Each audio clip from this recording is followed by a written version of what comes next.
right. Smoking Balconies. Smoking Balcony. There you go. That's the name of your offices. Smoking Balconies Software. Wave the camera. Let everybody know we're out here. Right. We're out here at the Talking Energy Show, brought to you by Oilfield Tailgate, sponsored by everyone at oilfieldtailgate.com, and of course our benefactor of this podcast studio, the amazing Trace Management, engineering and consulting firm, oil and gas, everything. So thank you, Trace Management, for this space, and I appreciate my friends coming in here. Introduce yourself. Let's go around the room. Tell me your name and how you got into oil and gas, where you grew up, all the jobs you've had. I want to know everything, guys. All the jobs? Yeah, the laundry list of, nice. You don't have to give me all your jobs. I was just kidding. Like Paperboy, obviously. For sure. Yeah. Well, my name is Trey Stout. I'm the CEO and founder of Incyte Energy Solutions. I got into oil and gas because I was born in Oklahoma. Kind of couldn't help it. I tried to escape. I worked in Seattle. I worked in Manhattan. Had kids, moved back here. I've held a variety of jobs as I was discovering what I wanted to be when I grew up. I'd say the most interesting one was working at Victoria's Secret in Penn Square Mall. Wow. That was on a dare. He went and applied. I went and applied, and to my surprise, like the manager on duty right then took my application and just immediately goes, "When can you start?" Wow. I was like, I didn't expect you to take this seriously. But you can't turn that down. Yeah, no, I had to. Interesting deal. I'm so glad you're in oil and gas now. Jonathan? My name's Jonathan Jordan. I grew up South Oklahoma City. I graduated from the University of Oklahoma with a journalism degree, and I've been in oil and gas for the last 15 years. So, where'd you start out? What was your first job in oil and gas? My first job, I worked for, and that was one of the funny things that I always got made fun of right out of college. BJ Services before they were Baker Hughes. I was a associate frac field supervisor training program. So basically just a green hat out there swinging a hammer and being made fun of by the guys who'd been there for decades. Hazing might be a part of our industry, but it's for good reason. They want to keep you safe. Completely.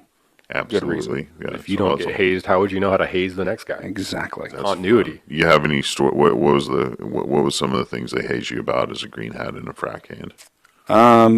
Well, and again, I think we were talking about this before the show of you're collecting frac friends throughout the industry. You surround yourself. I manifest frac friends now. I mean, we've delivered a lot of fire suppression systems out to frac fleets. So, something about you guys are just the hardest working, most lovable people in the industry, and pretty bright for the most part. You went and you had to go and bring oil and gas up out of the ground with pressure. You knew how to blow into the straw so you'd get it to shoot back up. Well, yeah, but you also have the guys that, especially coming out there in the first month, would let you bang around with a sledgehammer going the wrong way with a nut for 10 minutes, wondering why it's not tightening and connecting pipe. They did expect you to know. They did expect that, but jeez. Yeah, you were in journalism. I was in journalism first, guys. Like, cut me some slack. You were going to turn it into a poem later. Hey, guys, what's my important job today? I'm coming out of college, and you're going to stand on top of these tanks, and you're going to let us know how many feet we pump down hole. Now you're not the first generation of oil and gas, that's for sure. You have some. I have lineage. You have some DNA out there, that surrounds you. You have good family.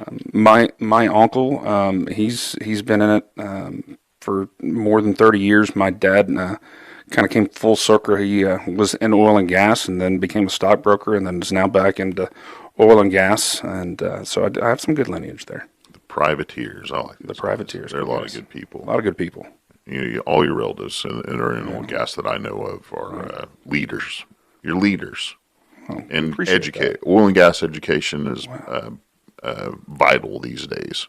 And that's why we're in here doing this, because what you're doing with Incyte, with the why, and we've talked about that why. Right. It's, why do I do everything that I do? Why haven't I measured this yet? Everything can be measured. Yeah, for sure. That's Jonathan. I've talked about it quite a bit. One of my favorite quotes from Galileo of talking about what the Earth rotates around fame said, "Measure what's measurable, make measurable what is not so."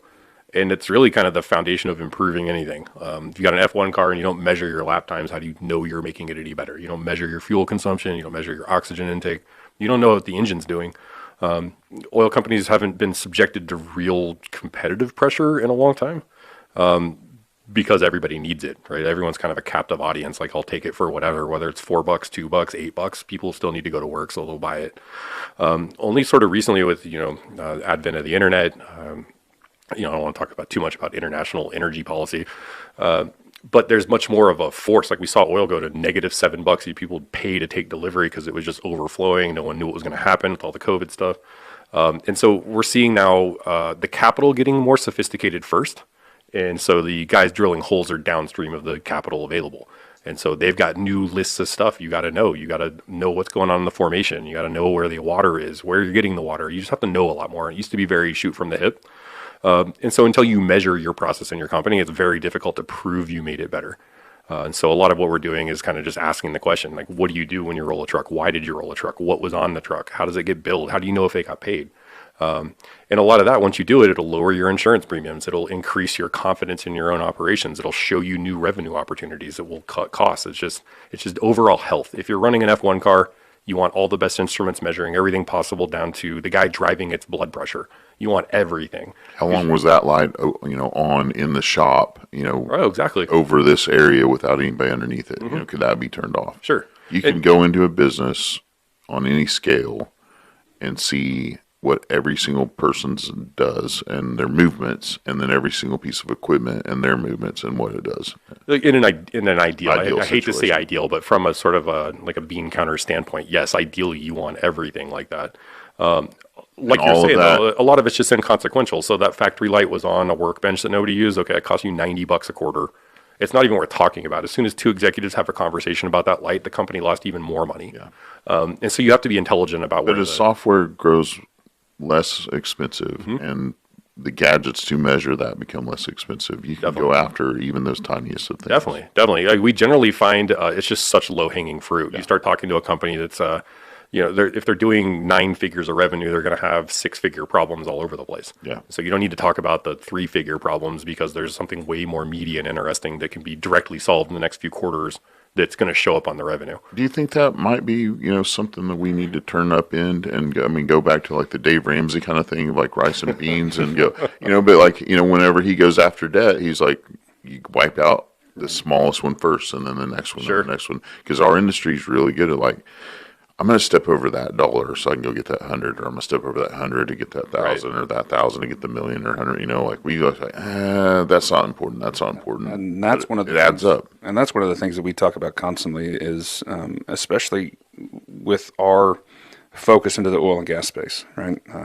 Capitalistic world, oil and gas in that industry is one of the last like archaic versions of technology, right? I mean, you've gone one way for so long and shooting from the hip, right? And you're on a collision course with technology. And one thing that I like to say, especially from our guys from a software engineering standpoint, is eventually they have to run into the petroleum engineering guys, right? You have to make things more efficient. You have to find, if your company, is hemorrhaging revenues because, you're stepping over that $1 to get to the 100, you're stepping over the 100 to get to the 1,000, right? If your company's a dam, and it's hemorrhaging revenue, which big hole can we go plug first? Let's go find out how to fix this, make it more efficient, and then move on from there. And make those processes, especially whenever it comes to a revenue standpoint, because we're feast and famine in oil and gas. I used to, 2 years ago, I was wearing a hat that said, make oil, barrel oil $80 a barrel again, right? So it's one of those where it's an ever-changing industry, but you have to evolve. And that's one thing I think that oil and gas hasn't done is evolved technologically. I mean, of course, you got the drillers. I mean, you have automated drilling and horizontal and steering, but there's a lot of processes that go in after you drill that hole, and we go straight to the service side, and that's just from personal experience. There's so many moving parts, but those moving parts, do you know what every moving part does, and how much is it costing you? Have you ever? Say one of your bigger customers, what's the most processes you've measured or been able to integrate into your software? Sure.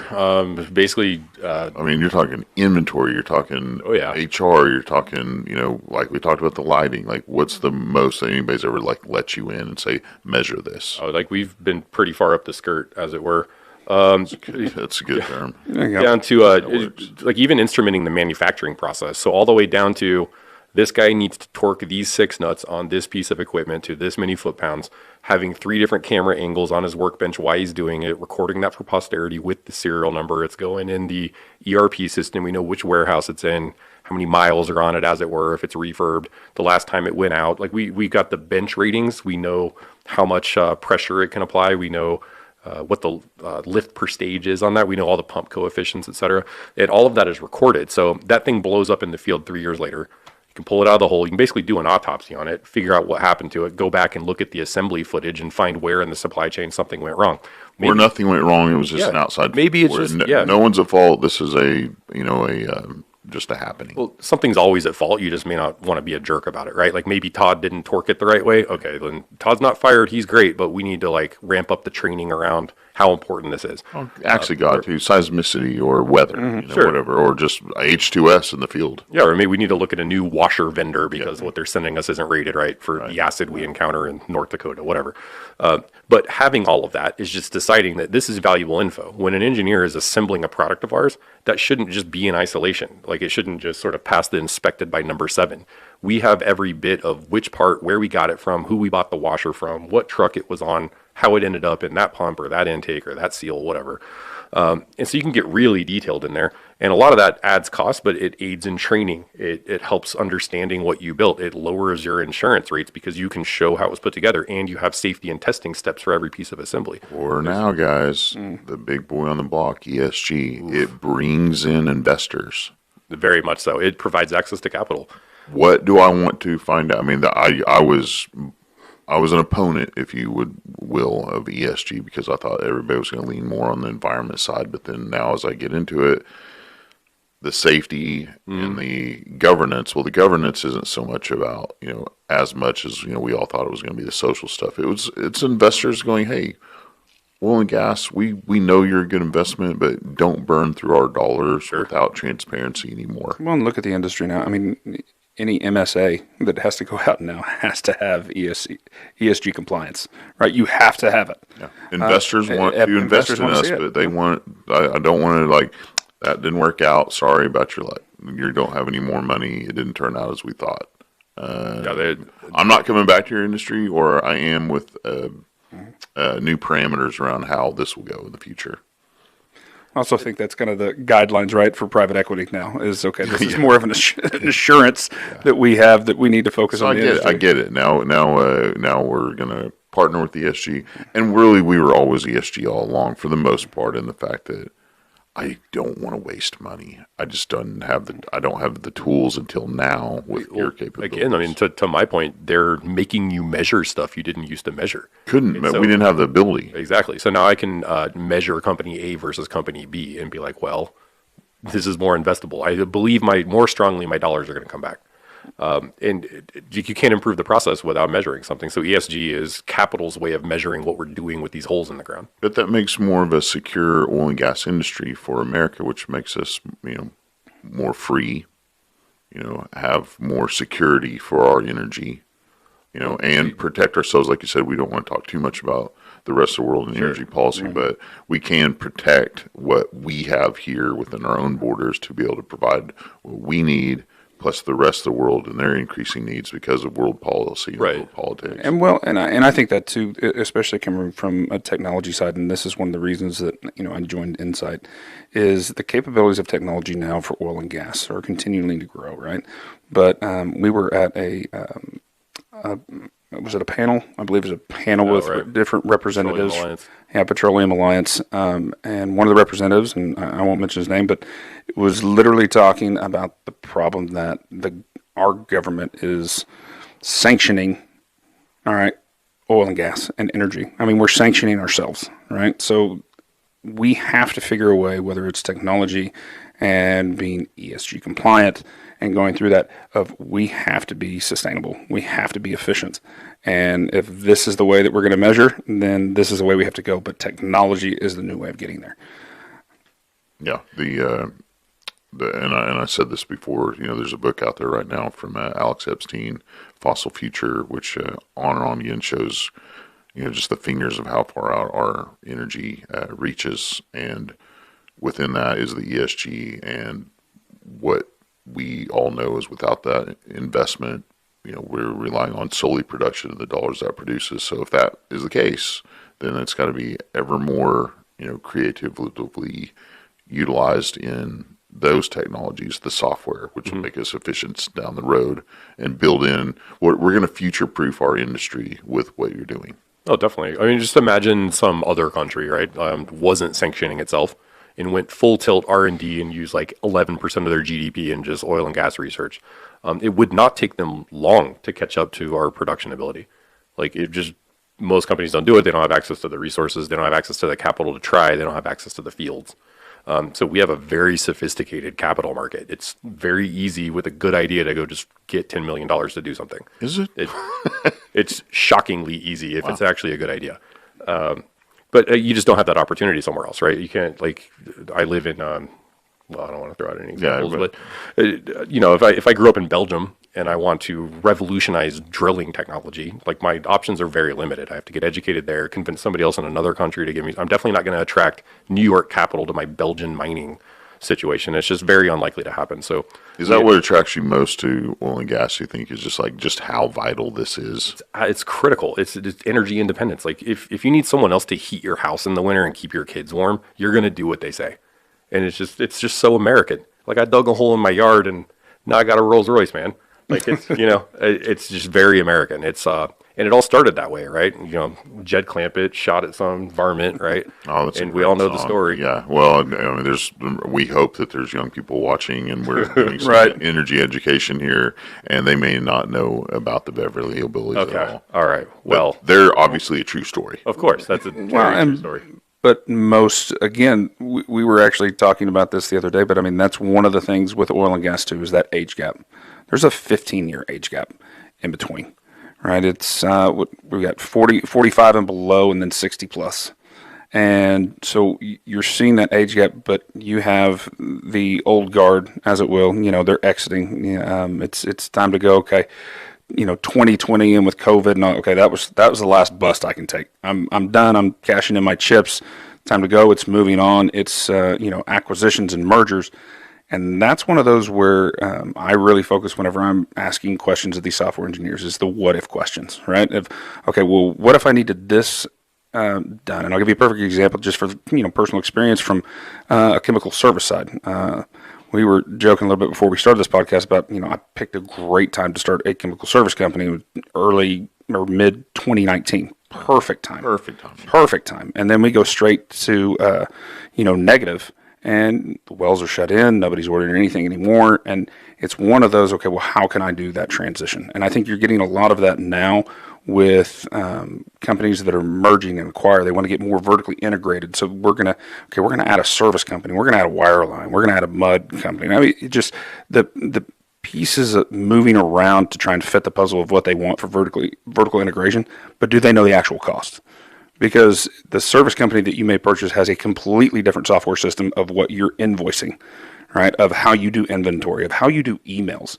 All right, some people, whether it's Google Docs or Dropbox or whatever it is, you got to figure out the actual cost in that. And a lot of people, one of the things, some of the major players that he dealt with before he brought me in, I was just like, well, God, I know so many mom and pop. When I say mom and pop, I mean, it could be from 10 million to 100 million. I still consider it in that mom and pop range, right? Oh. Do they have a CTO? All right, because you can't tell me. It's like, well, I mean, we have an IT department. Okay, when you say IT department, hey, we better tell people. We might as well go ahead and let them know. Chief Technology Officer. I mean, there you go. They have not. I mean, my company has not named CTO, and I'm like hey Matt, restart the the Wi-Fi router. I'm the CTO. That's it. And that's the common conception of what that is, right? Is that IT is like the guys who make sure you can print, and that you have antivirus on your laptop. And it's very different from, say, like an East or West Coast, like venture-backed CTO, who is basically that's what you're selling. Like the software is the value prop of the company. Person's more like the chief revenue or the chief product officer. Most of these buildings that house the oil and gas companies, I mean, essentially, if we really break it down, I mean, yes, they pull resources out of the ground, but they're kind of a IT software company. Yeah, and a lot, especially the ones dealing with land and title and petroleum engineering, trying to figure out kind of what the roll up for the whole play is. Like, we're about to go buy half of New Mexico, and here's why, and here's where we're going to drill. And assembling all of that is very much. Engineers are smart, and they have amazing smart tools now and efficiencies like yours, where everybody in there has an amazing software that they're using. I would say it's kind of Tower of Babel a little bit. There's lots of amazing little tools, and none of them can understand each other. Oh, we got integration of SA. Yeah. So what are some of the, maybe not your competitors? You're in a unique space. Sure. But what's some of the bigger competitors versus some of the small ones that you can shape the difference? What's the big one out there that people like? I don't need this software. Maybe. SAP. Yeah, SAP is definitely like the biggest dog. I think the Oracle. Like we helped a company out of Tulsa. They were making ESPs, submersible pumps. Okay. And we started working with them in 2014, just building some really basic field accounting tools to just help them remember to charge customers for what their techs were doing in the field. The revenue growth right there was immediate, almost 20% quarter over quarter, just because guys weren't forgetting to put it on the bill. They were throwing money away. 100%, just giving stuff away for free. And I bet every service company is doing some form of this. They do. And so we built stuff, and this is using 2014 tech, which sounds modern, but like by today's standards, I mean, that's 8 years ago. It was very different. The iPhone was 2 years old. Or no, sorry. This is after that. But getting anything to work offline, you've got these guys, and now they're out in the field somewhere. There's no Wi-Fi. So it has to work offline. It has to be able to get back to the hotel room, upload what they did, and then it has to settle in SAP. So the long story there, we worked with a small service company doing a few $100 million in revenue. Small, quote unquote, right? We helped build out their field billing. When they got bought by a major in 2017 for $500 million, they said, hey, this software is better than what we're using. This is $1 billion multinational. Hey, this little company in Tulsa is doing it right. And so they start asking us to extend it and move it to other pieces and start integrating it with SAP. And so if you've got a large company with any sort of supply chain or manufacturing, there's a couple players on the block. You get, Oracle, Microsoft have products. SAP is definitely the biggest dog. But if you got a big company, it might take you 3 years and $400 million to fully implement SAP. All of your employees that you've spent all this money on the software, all the training and integration that you already spent, and now these companies are merging. Mm-hmm. I mean, it's mind-bending to think about how much money isn't accounted for just in that software. Well, we build their M&A budget for 3 years after the acquisition. So, yep, it's done. We bought them. Like, not really, because their day-to-day operations are not integrated with how, and this is a public company. They have to make SEC filings based on the revenue from this random software from Tulsa. And so this becomes a very chop, chop, boys, let's make this work. And so you have to be adaptable. You have to understand, it's like a Rosetta Stone. I have to understand the big corp and what they need and what the old company did. And you have to bridge those things in a timely manner in a way that you would sign the paperwork to the IRS, to the SEC. Well, and then back to the nitty gritty of the non-public companies, right? The service ones who've been around for 30 or 40 years that weren't going to go public, and, all of them who are still servicing, and they've been through the ups and the downs and the busts and feast and famine of, okay, well, how do we compete with some of these majors that are acquiring these other companies? How do we keep ourselves competitive? Or if you've started your company to hopefully get bought someday, mm-hmm. and you're thinking that far ahead, and if I start using right from the get-go, and is that your favorite place to come into a company? It's like, hey, before you really get too big, let me help you out. But sure.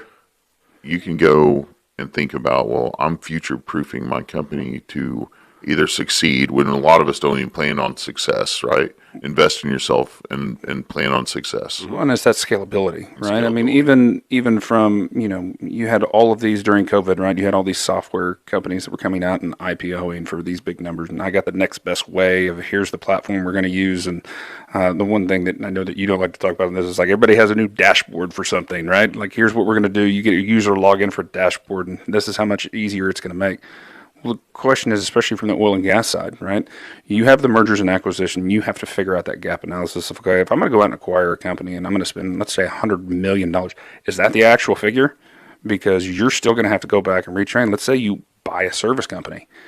Okay, well, what about Tom or Bob, who's out in the field, who've been there for 15 years, that still aren't going to retire for another 15? right? Well, they're training purposes. They're going to actively resist whatever the new corp tells them to do. Exactly. But you're just adding. Simplify. I mean, yeah, Simplify is adding a gadget to everything he does, so his process isn't slowed down. Sure. He can move at the same speed he always has, but everything around him works differently. Right. And that can slow them down. I mean, like this sort of corporate mandate, thou shalt, when you leave the warehouse with a truck now, thou shalt do these 5 things, do these 8 things, sign the logbook, put your thumbprint on this. Much. It's too much. It adds quite a bit. And so we found a lot of success in just talking to the actual people that are going to use it, not building it for this pie-in-the-sky design. I'm a huge fan of low-tech. It's lower cost. I would rather you text with some field equipment rather than log into some mobile app to try to mess with it. Just save that pump in your phone as this pump name, and now you can text it and be like, "What's up, bro?" And it can text you back what it's almost doing. like a Slack Yeah, basically Slack for my wells. I just want to talk to them. Slack for my wells. I'm talking to my wells. Yep. And you say like, "Hey, how about next Tuesday you send me like what the downhole pressure report for the last week has been?" Just ask for it. Send it to me. And now you're not arguing about what color it is. Should that button be on the left? Should it be on the like? It just doesn't matter. Just text. And you can get that across to guys because basically anybody can understand that. There's no new interface to learn. There's no design documents. There's none of that. I want to come into this podcast studio and go, Incyte, turn on all my lights in my podcast studio. Okay? We can definitely And do it's that. just me. And Incyte, make it work and sound good. It's the beauty of what we do, right? It's exceptionally boring when you get down in the weeds. But what we're I'm not going to write code. That's you. Oh, you don't need to. That's not me either. Yeah. And that was one of the things whenever I came in, I go, okay, listen, you guys are working at such a high level. I go, you got to bring this down. You got to help me out because I came from the service side. I came from the field side of this. If you tell me that Tom, who's the bumper, who's running around, doesn't have to thief a well and he can just tell you exactly what the levels are at, easy. It's off his plate. That makes it easy. If he can, I dealt with the what if, right? That was one of the things that before I came on to Incyte that I kept, and I bugged the crap out of him. I mean, I sat in his office. He's trying to code and get stuff done, and he's talking to his engineers. I have no idea what they're talking about, but hey, what if? Can we do this? Yeah. Yeah, really? There's no, and no. And right, one of the examples, especially, I mean, we look now, and one of the big things, right, is supply chain issues. Okay, so chips are terrifying. Oh yeah, Taiwan. Are we kidding me? Like, if you are not paying attention, the world needs chips. Oh yeah. If anybody doesn't don't mess with anything to stop our chips. Yeah, but they also need drill bits. But my question is how long does it take to get this? If you only have 3 of these and you sell all 3 in a week, what has been notified to let you know? How am I going to order Chinese drill bits online if I don't have chips to use my computer? So it doesn't matter. All those are coming over from China. I need chips. I need software engineers. I don't want to have to write. Man, my wrist, it gets tired. And where do you get the ink from? From China pens. See, I need chips to order those ink pens with my logo on it. Right. It all goes back to oil and gas and chips. Well, the supply chain piece is something that really only the biggest companies really have. Everyone else is managing it in Dropbox. When was the last time we ordered those bits? Let me go look in here in my email. Yeah. And okay, it was in May, and we ordered this many. We're like, well, I think it should be more. Like, why? They don't know. Just feel like it. Maybe they'll run a few reports based on something, but nothing's sitting there warning them 6 weeks into the quarter. You're selling 50% more of these than you were at this point last quarter. Can you go grab my data out of? So say we've been, I'm a small company. I've been doing, QuickBooks, and I've been doing their inventory and their work orders. Can you grab all that and throw it into something new or collaborate with? Definitely. Some of it's a little bit like a forensic crime scene investigation kind of. It's putting together, okay, well, your purchase orders look like this and they show up at this rate, and we'll put them into this new system and we'll start modeling. And now, your back office person's got this new form they're going to fill out when they're doing the PO so that they simultaneously go into your prediction engine. They also go into QuickBooks. They also go off to something else, that your ESG score or whatever. But it's what I was going to say about this is why it's very boring to do it. My engineers are good at it. And it's not boring to them. Well, they're finding new ways to integrate it all the time. They can't do anything really novel. Like different, AI people would maybe argue with me that they can write symphonies and stuff, but they're not really writing new symphonies as much as kind of making like a macaroni salad out of other symphonies they've heard. Right? So you can mishmash I can go train it on every Wikipedia article. I've seen them make frittatas. Sure. But it's more like a human defines the recipe. Okay. and then the computer can make 10,000 of them. Here's my strawberry muffin recipe. Now make 100,000 of those. Give me every variable, and then let's go. And then somebody, see, that's where you need AI to go, okay, now there's another piece that goes, I just made you 10,000 different recipes in 10,000 ways. Sure. I need somebody to go, I need one of those computers to go taste all those real quick. Right. Yeah, exactly. Like licorice and salt is the main ingredients, probably not correlated with success. Yeah, you can throw. Yeah, so I mean, the it's really endless what you can do now. Well, I've always been surprised. Like, I'll give you a brief example here. I was working for an advertising company back in New York, maybe like 2012. We were scanning all the commercial emails that people send out. So we had this robot that would go sign up for Old Navy, Eddie Bauer, Toyota, whatever, and get on all their promotional lists. Whoa. And we found out very quickly is like sophisticated brands, like Eddie Bauer specifically, is not selling hoodies in Florida, right? Like it's very seasonal, and they're very sophisticated in where they're marketing what. So you might get a promo code to save money on winter wear, but only if you're like north of the Mason-Dixon kind of thing. So we started getting all these emails, tens of thousands of them a day, and putting them in there. And so we were tasked with which companies are offering free shipping. We'd be like, okay, well, engineers think, well, we should probably just like search the text of the email for free shipping. So without boring the hell out of everyone, we set up what's called a Bayesian classifier. And so we went in and we had humans find us 1,000 emails that they thought were free shipping and 1,000 emails that weren't free shipping. And then we let the computer sort through a few hundred other thousand based on those parameters. And it starts spitting back all these ones like, this one has free shipping, this one has free shipping. And we couldn't figure out how it knew that. It's like, because sometimes they would write free shipping like in a graphic, in cursive on diagonal on top of some lady wearing this fleece or something like that. Wow. Right? And it wouldn't be in the message. And it turned out what the computer came up with is if the text in the footer mentions Puerto Rico, there's like a 99.8% chance that free shipping's involved. And they carved out Puerto Rico. So no human would ever sit there and be like, how would you tell if a company's offering free shipping? You would say stuff like search for free shipping, and it's no, you search for Puerto Rico. So I'm just fleshing this out. So night fire specialists, we have a new gadget that we want to put in every single tank in the world that could possibly get struck by lightning and burn down because it has hydrocarbons being stored in it. You know, whether it's a water tank with a little bit or a full-blown, oil tank, but whatever it is. So we have the gadget that we know we can put out a fire now. It's a fire tab. It's simple and it works. And it sprays off our fire foam into the tank and covers it up. It doesn't need the internet to figure this out, that there's a fire. No, it just happens manually. Future-proof it. Maybe we can do some automation and all that on that particular piece of equipment, because right now it's just manual, boom, there's foam on it. But as a marketing and business development and sales guy and, vice president of this company, how do I find all the tanks in the world? And I need your company to go and find out, well, here's how many, because we went to, and I want to know, who the operator of them is and who, and where they're at and what they're storing. I mean, and the volumes and the size of the tank. And, oh, wait a minute, I need to show the value to the customer. Like, well, if this tank, and this tank burned down, you spent... you spent maybe $1,500 per tank on our piece, but here's the total cost of you getting that day it burned down. Yeah, total loss. Total loss. Here's your total loss costs, and just people doing people things. I ask people questions in here, stuff like that. So you'll probably do that for me for free, but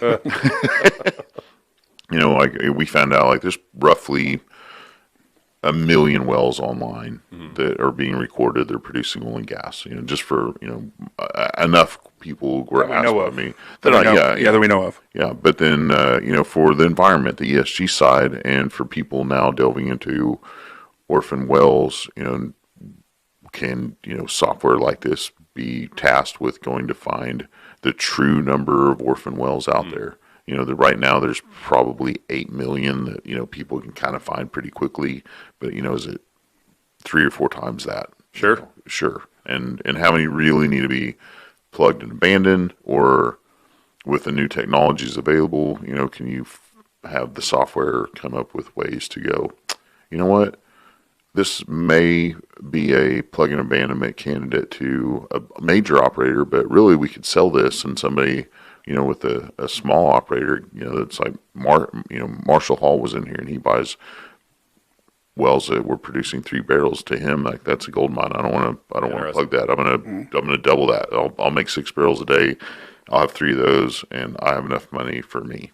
Right, so I've got mailbox money. If I go out and do my own pumping, get my own truck to haul off water, yada yada yada. There's somebody that's pretty happy life, and they're an operator, and that's all they do. And that's one of the deals too, especially with the integration for technology with service companies, right? I mean, you have multiple service companies that provide multiple service, whether upstream, midstream, downstream. And we talked a little bit about the technology of, drillers. They have a right, but there's a whole bunch of different services that come through that. But the integration through that is going back to what we said. Okay, are we going to step over that dollar to get to the 100? Are we going to take that 100 to get to the 1,000? I think it's also to the integration of collecting those data points, right, and finding out exactly the what ifs. And that was one of the exciting things whenever I came into Incyte, is the what ifs. Is going back to, okay, coming in, what if I did this? Can we do this? Can I put a geofence around my warehouse so that Tom, whenever he goes out, that he doesn't forget anything and an alarm goes off? And we go back to, production can be shut down for the simplest thing of, we forgot a 15-cent O-ring, right? It's making sure that you have the redundancies to stop the revenue of bleeding, right? Well, it's just, do you even know how your company makes money? And most people will be like, yeah, totally. No, like, no. Every detail of exactly how you make money. No, you don't. And you'll have a bender. You'll be sick one day. Like, you will save money because you told the software how it works. Even if it's kind of wrong, you can always change it later. But it's just the specificity. Most people like operating up here. That's what I don't want to leave any money on the table as more and more entrepreneurs. Obviously, our industry has always been full of them, but. Sure. Man, if I'm making the money we're making now, guys, what if we didn't bleed any money? Right. 0 money bled. Am I actually making 3 times what we've been making now? I mean, how much waste have we had? What was the company we were talking to? Found 350 million new revenue with no new drilling just by going back over the existing we went to the Petroleum Alliance and was listening for Maverick. They bought 4 Point, and they found... was 350 million. 350 million without any new production. No new drilling. Just going back over what all the assets they actually But purchased. they also, my goodness. But one thing that they'd mentioned in that too is they paid for that software. Yeah. Well, they collectively went everybody contact software them. Works. Not only will they pay for that software will be paid for itself by the efficiencies it creates for your company. And how about the turnover rate that your company won't see because people now, just that feeling of efficiency makes people happier at work, right? And people making more money, but also we talked about it's R&D. So if they call you and they invest in your software to get them efficient, all that is a tax write-off. Try to make it as simple as possible. If you have some business process that makes you revenue and it involves email, Dropbox, and spreadsheets, none of those things should be involved. You should basically write out the process. You can use SMS, you can use web forms, you can do offline stuff. But it's very likely going to save you on your tax bill. It's going to be a capital expenditure you can depreciate. Ask your accountant. But like, to put it in very simplistic terms, you take the money you would have given the IRS, and we're going to help your bottom line or your top line. He's given me the greatest sales pitch ever whenever I go out and talk to potential clients. Yeah. Would you like free software that makes you more money? Right. Well, it's or is that your I was going to ask you. Business to business guy. I was like, so what's your elevator pitch? Mine is go ask your accountant what you're going to pay to the IRS this quarter. That's your software budget. That's whatever you're going to pay to the IRS this quarter. All right, give it to us rather than the IRS, and let us help develop some new software or technology for your company that's eventually going to generate revenue. Because the last time I checked, the IRS is not in it to make anybody money. No, they're not going to help you. They're not going to help you at all. Exactly. Well, it's also going to make you more attractive to an acquirer because you actually know you're measuring your company. You know what works and what doesn't, and your supply chain's ironed out. Your business process is ironed out. Or if you want to go buy everybody else and you're not acquired, you can go get capital. You've got a better process. Yeah. You can bend them to your process and be like, we're going to buy you because you still use Dropbox and spreadsheets, and your front desk person is writing hand tickets, like handwriting tickets. Well, the perfect example was the submersible pump company out of Tulsa that we were talking about earlier. I mean, 20% immediately quarter over quarter. That looks pretty enticing. Well, turns out it was enticing. When you guys come to my office and see what I do, will you not get on to me for using somehow I've integrated GroupMe and Wix? I won't. He will. I won't. He will. No, I mean, it's a little like cyberpunk, right? Like if I'm you so I'm so cheap. What's the freest software available? Stuff that I can just like crush together. So there's kind of the comparison of whenever I'm talking to potential clients, right? Is getting them to understand that the initial money, which again, if they're not falling from right, hey, what are you paying the IRS this quarter? All right, give it to me and let me help you develop something. It's okay. Let's look within your budget to look past what the initial cost is, right? Is okay, if I spend X now, how much is it going to save me in the next 5 years? All right. If you're vertically integrating your company to go out and your ultimate goal is to go out and sell your company, build a business, go out, sell it, come back again, wait, go hang out on the beach and wait for your non-compete and go start another one and do that. Again, what's that number, right? To see what it could be in 5 years, how much it's going to save you and make you that more attractable. I wonder sometimes if our industry is even driven by those numbers and our guts. I think we're just like driven by the sheer want to, see some kind of success in our industry. I think it's a lot more want. Just coming from Oklahoma, I think it's a lot more want to. Yeah, and I want to do something impressive to myself. I look at myself in the mirror each day, and I'm like, what did we just accomplish? Right.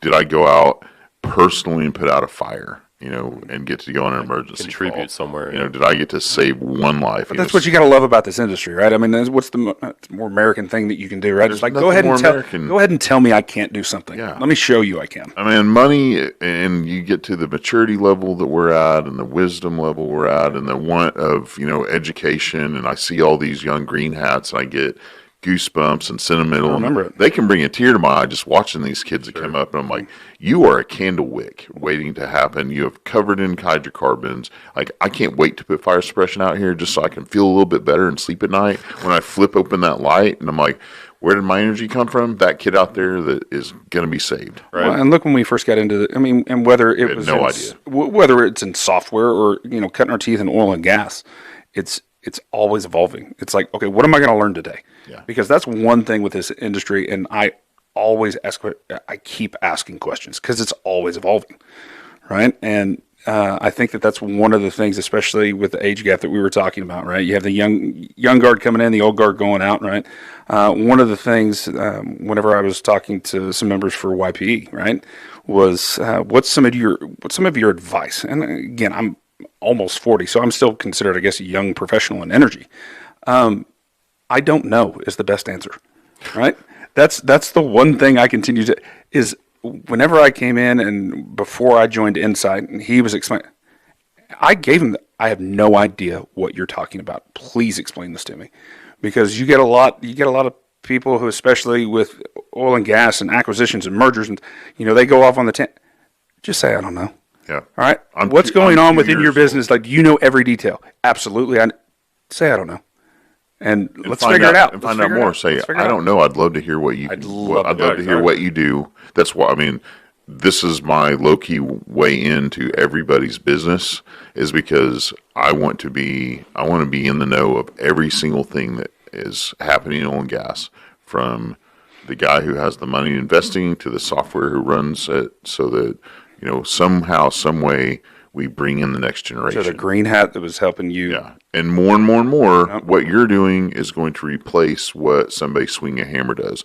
We all talk about this, mass exodus of people, but the next group coming in, we need a huge body count, but it's all it's software engineers and techs and people that use data. And there's certain positions that are going to be obsolete, but it's also we're going to need more people. But with technology, all right, those jobs are going to be replaced by other ones, and it's all going to be, again, it's a collision course of what I have told him. Software engineers and petroleum engineers, everybody in between, there's a place. If I replace what you did, swinging a hammer, right, with a robot, I'm going to need 5 people, right, to design and create that robot and keep it maintained. I might need 20 people really at the end of the day. So we're going to need more and more and more people in oil and gas, not less. a lot of people make the argument, right? Like we don't have any chimney sweeps or like horse-drawn buggy drivers anymore, right? And why it may have been sad if your whole career was being a buggy driver at the point. Like the general idea is that that's not worthwhile for human calories to be expended on anymore. So do something else that is worthwhile. We don't have to chew our food as much anymore because we developed oil and gas to cook our food. And that led to more calories for the human body and better proteins so that we have time to think with our brains. Sure.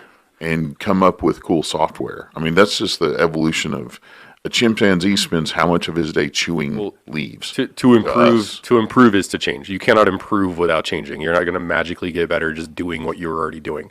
So you have to measure what you're doing, decide that's not right. We should do this other thing. Like we kind of if you're not, somebody else will.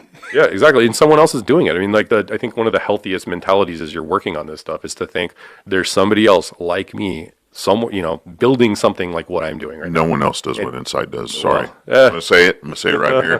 Incyte, come on. But, inciting a revolution of innovation in our industry that's going to, right here. We'll put that on the website. Yeah, definitely. But somebody's going to do it if you don't do it. You can't just be like, well, we do it in Dropbox. LOL. Hope it goes on forever. It won't. It definitely won't. Like, I know people who are trying to kill your business every day, and they're in the Stanford computer science department. Like, they want your job gone because then they get to go to General Atlantic or some gigantic capital source and say, look, I can get rid of 80% of their labor force. And they're like, oh, sweet. Who do I write the check to?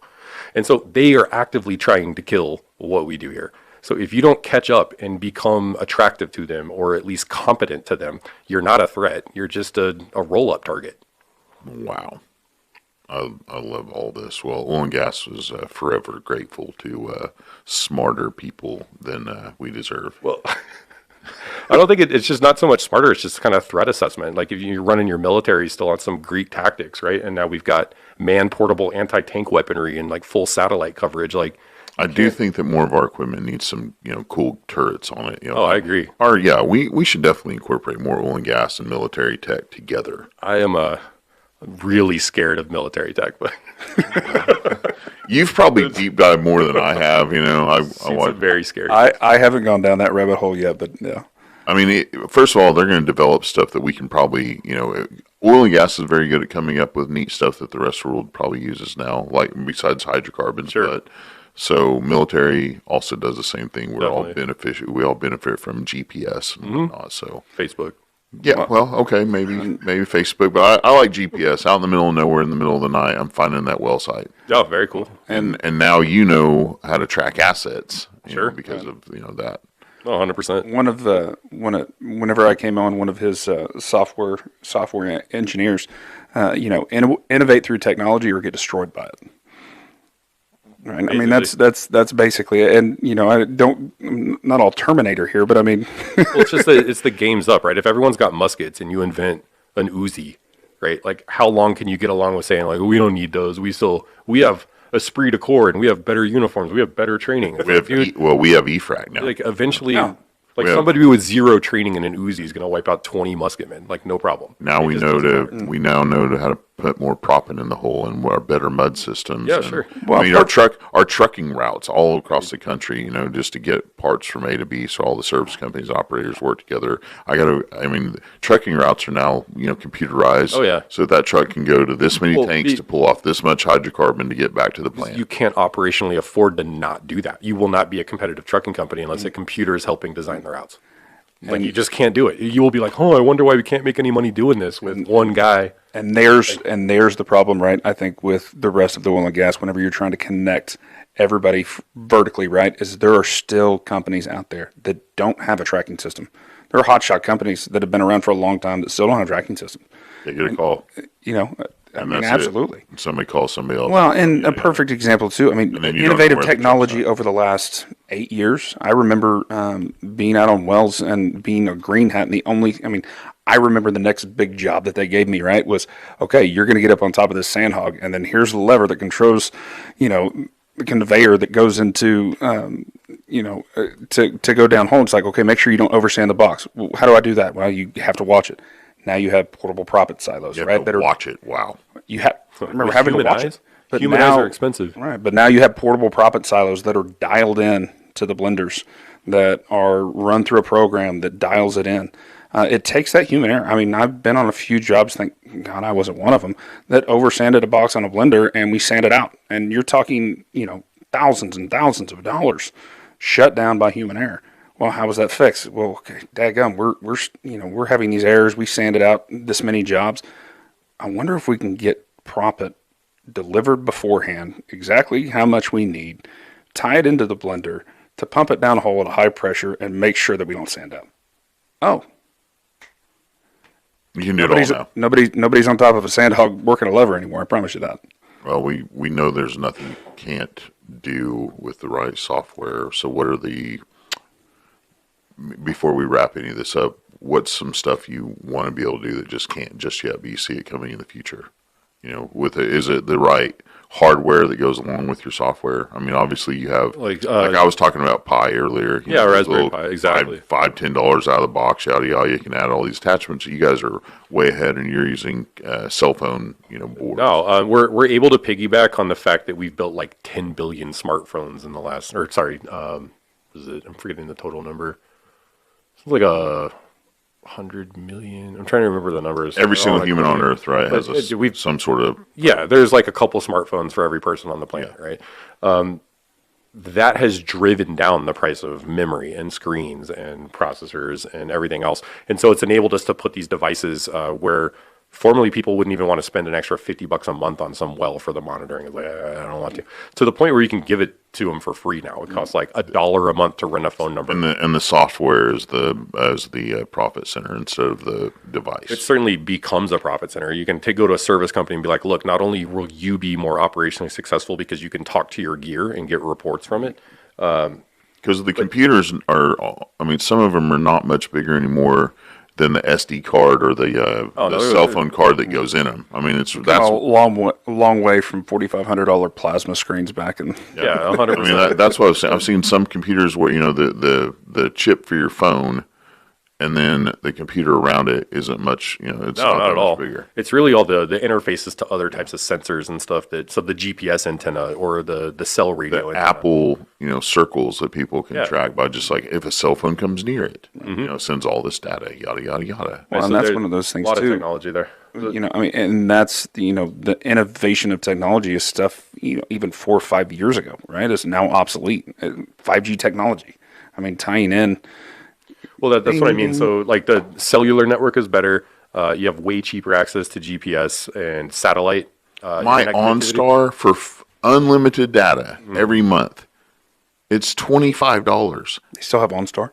But everybody that has OnStar, if you haven't pressed that green button, spend $25 a month and you have unlimited data Wi-Fi signal on your vehicle. Oh, that's pretty cool. And it's so mind-bending cheap that if I'm on top of a mountain without a cell phone, guess what? I have my internet and I have Wi-Fi calling on my cell phone. It's safety in your organization at this point. But look at what you can do with that. That little OnStar device can be anywhere in the world and track all of your data remotely. You don't have to have a cell phone tower for your whole oil and gas site. No, exactly. You have to get these ad hoc networks, right? So what I was going to say to what I would love to see more of is it's already great we're able to take advantage of just how the total volume of electronics the world's been producing. So a chip, even though we've got supply chain issues, is still relatively cheap for what it can do.